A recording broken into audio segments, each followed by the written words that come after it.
আসসালামু আলাইকুম রহমতুল্লাহি ওবরাকাতু। আপনাদের সকলকে স্বাগত জানাচ্ছি নতুন আরও একটা ভিডিওতে। গাজীপুরে বৈষম্য বিরোধী ছাত্র আন্দোলন কিন্তু একটি বিক্ষোভ সমাবেশের ডাক দিয়েছে। গাজীপুরের সাবেক মন্ত্রী ও আওয়ামী লীগ নেতা মোজাম্মেল হকের বাড়িতে হামলা ও ভাঙচুরের ঘটনা ঘটেছে। সাবেক মন্ত্রী অনুসারী ও তাদের স্বজনদের হামলার শিকার হয়েছেন ছাত্র জনতার ২০ জন, ২০ জন আহত হয়েছেন। এই ঘটনার প্রতিবাদে শনিবার ৮ ফেব্রুয়ারি অর্থাৎ আজকের দুপুর ১:৩০টার সময় কিন্তু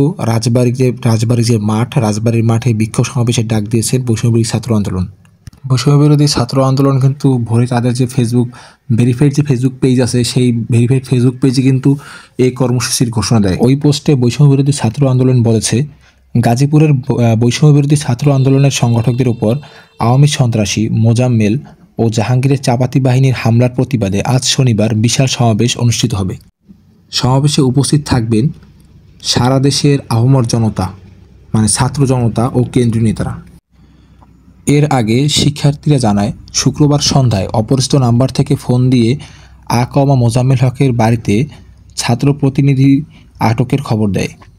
এরপর বৈষম্যবিরোধী ছাত্র আন্দোলনের স্থায়ী এক সমন্বয়ক সহ ছাত্র জনতার ২০ থেকে ৩০ জনের একটি দল সেখানে যায়। এ সময় মসজিদের মাইকে ডাকাতি হচ্ছে এমন খবর ছড়িয়ে দেয় স্থানীয়রা।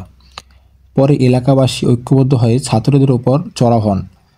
মারধরে আহত হয়েছে অন্তত ২০ জন। ঘটনাস্থলে গিয়ে আহতদের উদ্ধার করে গাজীপুর শহীদ তাজউদ্দিন আহমদ মেডিকেল কলেজ হাসপাতালে নেয় সেনাবাহিনী।